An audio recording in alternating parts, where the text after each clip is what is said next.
नमस्कार मित्रांनो. विवाहबाह्य प्रेम किंवा एक्स्ट्रामॅरिटल अफेअर हे मेष राशीचे पती आणि तुळ राशीची पत्नी असेल तर या दोघांमध्ये एक्स्ट्रामॅरिटल अफेअर होण्याची संभावना किती असते, कोणती कारणं असतात, कशा प्रकारची असतात, कोणती कारणं आहेत की जी समजून घ्यायला हवीत, कोणती कारणं आहेत की ज्यावर प्रत्यक्ष काम करायला हवं, या सर्व संदर्भातली खुलास्यावर चर्चा आपण या व्हिडिओमध्ये करणार आहोत. एक्स्ट्रामॅरिटल अफेअर किंवा विवाहबाह्य प्रेम हे जाणून घेण्याकरता आपण सगळ्यात आपला पहिला महत्त्वाचा मुद्दा म्हणजे लक्षात येतो ते म्हणजे शारीरिक आकर्षण.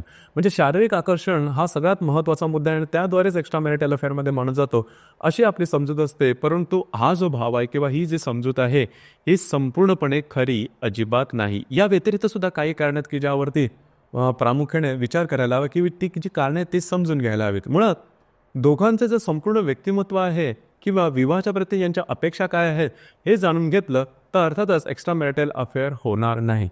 तर सुरुवातीला आपण मेष राशीचे जे पती आहेत त्यांचं संपूर्ण व्यक्तिमत्व नेमकं कशा प्रकारचं असतं या संदर्भातली चर्चा करू. मेष राशीबद्दल सांगायचं झालं तर कालपुरुषाच्या पत्रिकेमध्ये प्रथम स्थानामध्ये येणारी रास आहे पुरुष रास आहे. या राशीला जो स्वामी आहे तो मंगळ आहे. या राशीचं जे तत्व आहे ते अग्नितत्व आहे आणि ही जी रास आहे ही चर स्वरूप रास आहे. मुळातच संपूर्ण जी मेष राशी आहे त्याच्यामधले जे तत्व आहे ते संपूर्णपणे पुरुष तत्व आहे. म्हणजे मंगळ स्वामी आहे, अग्नितत्व आहे आणि पुरुष रास आहे. त्याच्यामुळे याच्यामध्ये पुरुष तत्व हे जास्त प्रमाणात असतं.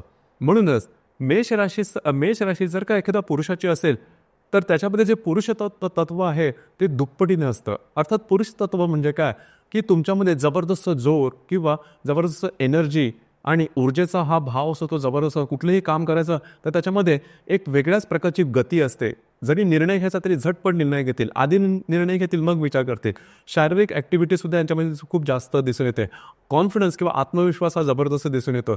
जे काय करायचं ते 100% करायचं, संपूर्ण जोर लावून करायचं, सगळ्यांपेक्षा पुढे राहायचं. कॉम्पिटिटिव्हनेस यांच्यामध्ये जास्त असतो. स्पर्धात्मक जीवन यांना खूप आवडतं आणि थोडंसं दुसऱ्यावरती अधिकार गाजवायची वृत्ती ही मेष राशीच्या पुरुषांमध्ये जास्त प्रमाणात दिसून येतं. तो जोर जबरदस्त आत्मविश्वास या सगळ्या गोष्टी त्यांच्या राहणीमानापासून विचारांपासून सगळ्या गोष्टींमध्ये दिसून येतं. यांचं राहणीमान जरी तुम्ही पाहिलं तरी सुव्यवस्थित नेटकट टापटीप आणि आधुनिक अशा प्रकारचं राहणीमान असतं. रंग थोडेसे भडक यांना आवडते किंवा तशाच प्रकारची फॅशन यांना आवडते.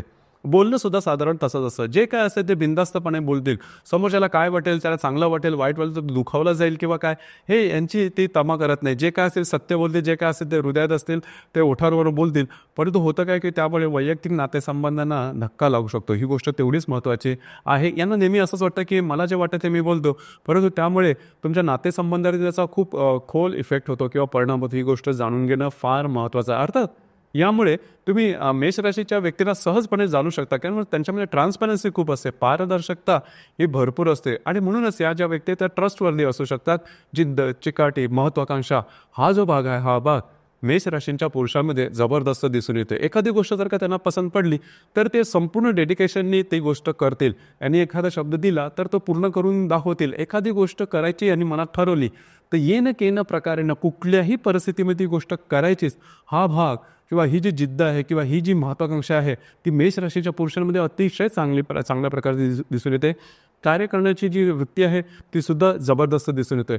परंतु बऱ्याचदा यांचं जे व्यक्तिमत्व आहे या व्यक्तिमत्वामध्ये बिनधास्तपणा, बेफिक्रीपणा किंवा बेपर्वाई हा भाग जरा जास्त दिसून येतो. त्याच्यामुळे यांचं व्यक्तिमत्व थोडंसं ॲरोगंट वाटू शकतं. म्हणजे यांचे वाणी, बोलणं, वागणं यामध्ये ह्या गोष्टी जास्त प्रमाणात दिसतात. त्याच्यामुळे माणसं यांच्यापासून थोडंसं दूर राहणं पसंत करतात कारण कधी यांचा पारा चढेल सांगता येत नाही.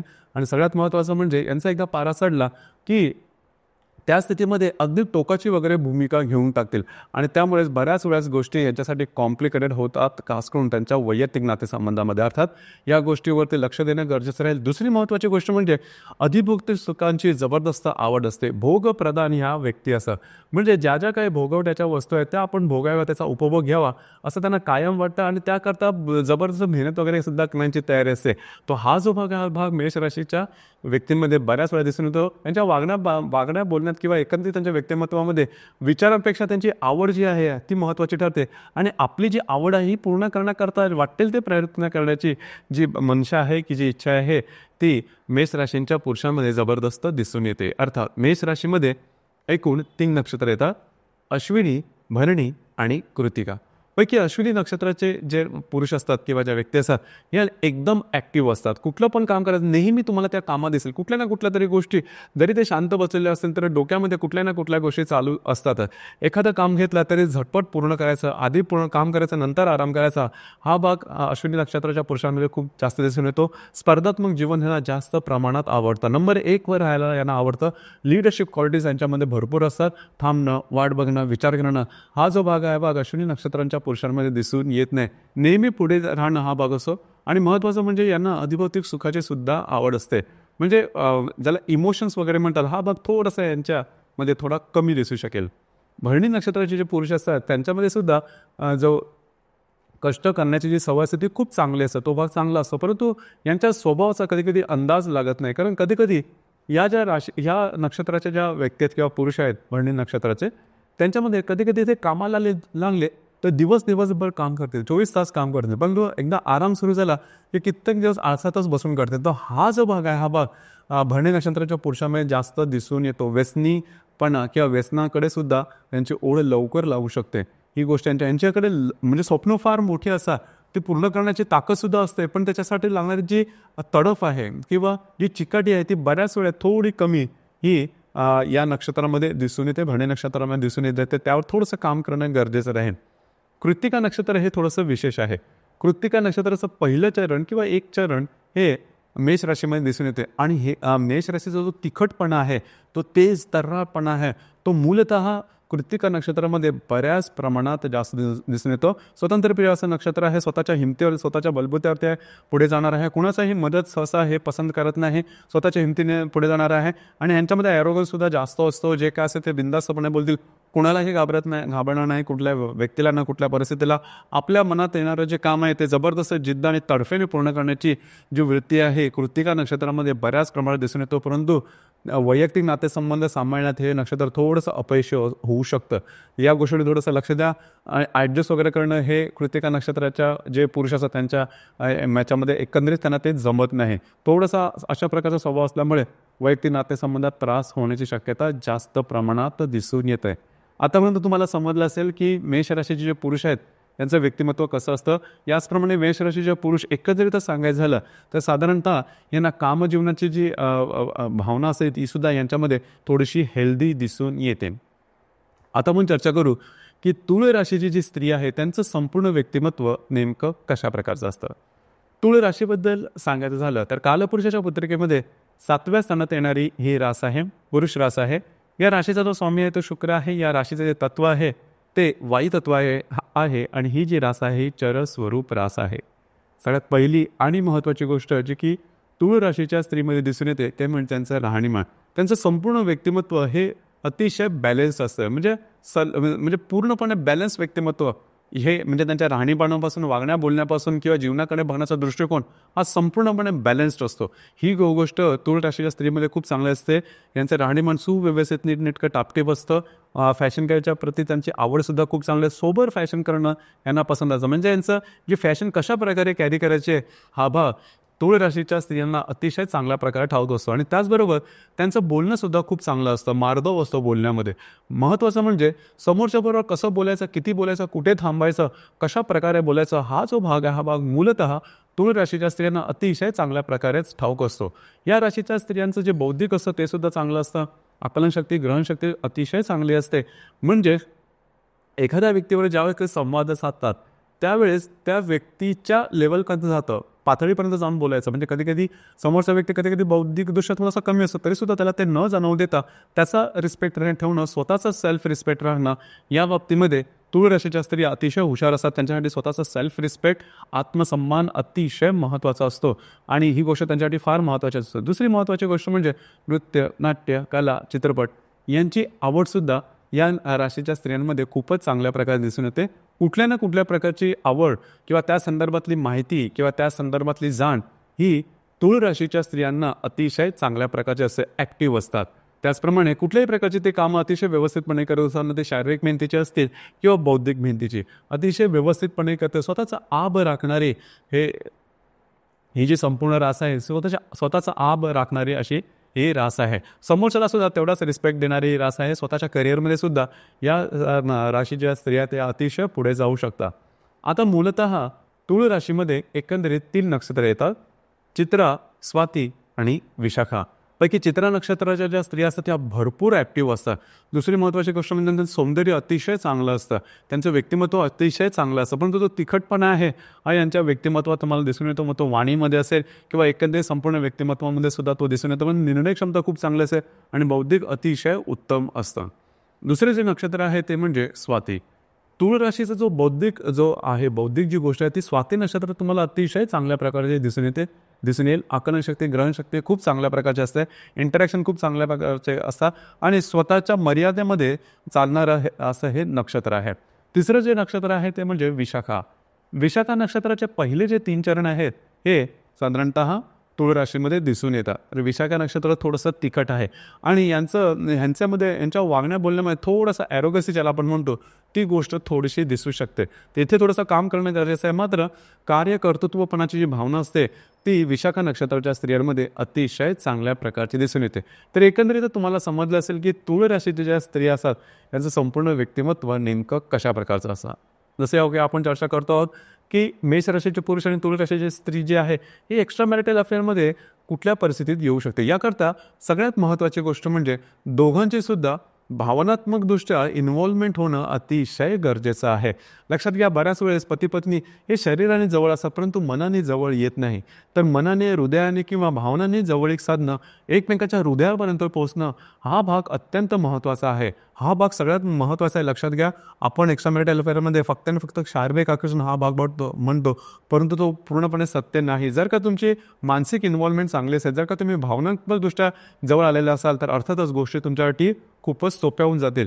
आणि समजा ही गोष्ट झाली नाही तर अर्थातच तुझी जी व्यक्ती, मग ती पती असेल किंवा पत्नी असेल, ती दुसऱ्या ठिकाणी दुसऱ्या व्यक्तीकडे आकर्षित होऊ शकते. म्हणजे अशा व्यक्तीकडे की तू त्यांचा सेल्फ रिस्पेक्ट ठेवतो आहे किंवा त्यांना तशा प्रकारचे मान देतो आहे, सन्मान देतो आहे, अशा व्यक्तीच्या इन्फ्लुएन्समध्ये येऊ शकतात किंवा प्रभावाखाली येऊ शकतात की जेणेकरून एक्स्ट्रा मॅरिटल अफेअर होऊ शकतं. इमोशनल इन्व्हॉल्वमेंट ही अतिशय महत्त्वपूर्ण गोष्ट आहे. दुसरी महत्त्वाची गोष्ट म्हणजे सोशल मीडियाच्या इन्फ्लुएन्समध्ये सुद्धा या व्यक्ती येऊन त्याद्वारे एक्स्ट्रा मॅरिटल अफेअर होऊ शकतं. म्हणजे सोशल मीडिया थ्रू एखादा व्यक्ती जर का तुमच्या नेहमीच संपर्कामध्ये असेल, तुमच्या प्रत्येक जीवनामध्ये घडणाऱ्या गोष्टीकडे तो तुम्हाला जर का प्रोत्साहन देत असेल किंवा त्याचं जे वागणं बोलणं आहे किंवा त्याचं एकंदरीत कॉम्प्लिमेंट देण्याच्या गोष्टी आहेत, प्रत्येक गोष्टीमध्ये तुम्हाला सपोर्ट करण्याचा किंवा तुमच्या प्रती जास्त काळजी घेण्याचा जर का त्याचा स्वभाव असेल ना, अर्थातच तुम्हाला म्हणजे एक्स्ट्रा मॅरिटल अफेअरमध्ये व्यक्ती जाऊ शकतात. ही गोष्ट अतिशय महत्त्वाची आहे. खास करून मेष राशीचे जे पती आहेत त्यांना सांगणं हे गरजेचं राहील किंवा त्यांचा जो स्वभाव तो थोडासा ॲरोगंट असतो. स्वतःचा आत्मसन्मान सांभाळायचं पण समोरच्याला सुद्धा आत्मसन्मान असतो हे सुद्धा जाणून घेणं गरजेचं राहील. आणि या म्हणजे मेष राशीचे पुरुष आणि तुळ राशीच्या पत्नी यामध्ये ही गोष्ट फार महत्त्वाची आहे, जी की सुरुवातीला मी मगापासून सांगतोय की तुळ राशीची जी स्त्री त्यांना आत्मसन्मान हा फार महत्त्वाचा असतो, तो सांभाळता आला पाहिजे मूलतः मेष राशीचे जे पती आहेत त्यांना. तिसरी महत्त्वाची गोष्ट म्हणजे ज्या दोन्ही राशी आहेत त्या दोन्ही राशी थोडंसं अधिभौतिक सुखाची त्यांना आकर्षण हे चांगलं असतं, जास्त असतं. मग अशी व्यक्ती की ज्यांचं फायनान्शियल बॅकग्राऊंड खूप चांगलं आहे, स्पेंडिंग खूप जास्त प्रकारे करतात किंवा त्यांचं एकंदरीत व्यक्तिमत्व हे लार्जर दॅन लाईफ आहे, खूप मोठं व्यक्तिमत्व आहे किंवा त्यांचं म्हणजे सोशली सुद्धा ते खूप प्रसिद्ध, अशा व्यक्तिमत्वाच्या मोहामध्ये सुद्धा व्यक्ती येऊ शकतात आणि त्याद्वारे एक्स्ट्रा मॅरिटल अफेअर होण्याची शक्यता बऱ्याच प्रमाणात वाढते. याचप्रमाणे ज्या ठिकाणी तुम्ही काम करता, नोकरी करता किंवा व्यवसाय करता त्या ठिकाणी प्रमोशन लवकर मिळावं किंवा यशाच्या शिड्या पटापट मिळावा याकरता सुद्धा माणूस ॲडजस्टमेंट करतो आणि त्याद्वारे सुद्धा एक्स्ट्रा मॅरिटल अफेअरमध्ये येण्याची शक्यता ही जास्त प्रमाणात असते.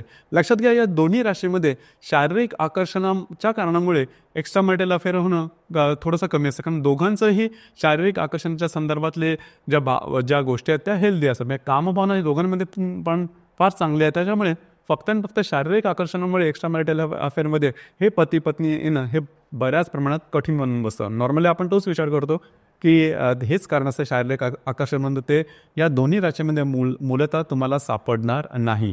या व्यतिरिक्त जर का काही प्रॉब्लेम कॉम्प्लिकेशन असेल तर अर्थातच तुमची कुंडली पाहणं थोडंसं गरजेचं ठरतं. याचप्रमाणे तुमच्या कुंडलीमध्ये शुक्र आहे हा अतिशय महत्त्वपूर्ण ठरतो. भिन्न लिंग व्यक्तीप्रती आकर्षणाचा जो भाव आहे हा भाव जे शुक्र आहे त्यावरून पाहिला जातो. तर खास करून शुक्र जर तुमच्या कुंडली मेष, वृषभ, मिथुन, तूळ, वृश्चिक, मकर, कुंभ, सिंह या राशीमध्ये असेल तर अशा व्यक्तींमध्ये थोडंसं जे शारीरिक आकर्षण असतं किंवा कामभावनाचा जो स्तर असतो तो थोडासा हेल्दी असतो. मी हेल्दी असं म्हणतो याचा अर्थ असा अजिबात नाही की या राशीतला शुक्र असेल तर लगेचच्या लगेच एक्स्ट्रा मॅरिटल अफेअर वगैरे होईल, असं अजिबात नाही. मात्र अशा राशीच्या शुक्रावर मंगळाची किंवा शनीची दृष्टी असेल तर अर्थातच यांच्यामध्ये कामभावना या जास्त प्रमाणात दिसून येतात. याचप्रमाणे असा जो शुक्र आहे, हा शुक्र मंगळ किंवा शनीच्या युती केंद्र प्रतियोगात असेल तर एक्स्ट्रा मॅरिटल अफेअर होण्याची शक्यता थोडीशी जास्त असते. याचप्रमाणे नेपच्यून ग्रह सुद्धा महत्त्वाचा ठरतो. नेपच्यून किंवा हर्षलच्या युतीमध्ये असा शुक्र असेल, खास करून हर्षलच्या युतीत असेल किंवा नेपच्यूनच्या केंद्र प्रतियोगात असेल तरी सुद्धा एक्स्ट्रा मॅरिटल अफेअर होण्याची शक्यता ही बऱ्याच प्रमाणात वाढते. याचप्रमाणे शुक्र जो ग्रह आहे हा समजा राहूच्या युतीत असेल तरी सुद्धा एक्स्ट्रा मॅरिटल अफेअर होण्याची शक्यता वाढते. ही गोष्ट महत्त्वाची आहे. आणि सरतेशेवटी तुमची कुंडली संपूर्णपणे पाहिली तर नेमकं समजू शकेल की अशा प्रकारच्या गोष्टी होणार आहेत किंवा त्यामागचे कारण कोणते असू शकतात. तर मित्रांनो, हे होतं मेष राशीचे पती आणि तुळ राशीचा पत्नी समजा वैवाहिक जीवनामध्ये एक्स्ट्रा मॅरिटल अफेअरमध्ये येण्याची कारणं किंवा संभावना किती प्रमाणात असेल या संदर्भातली चर्चा. आपले या संदर्भातले मतं काय आहेत जरूर कळवा. धन्यवाद.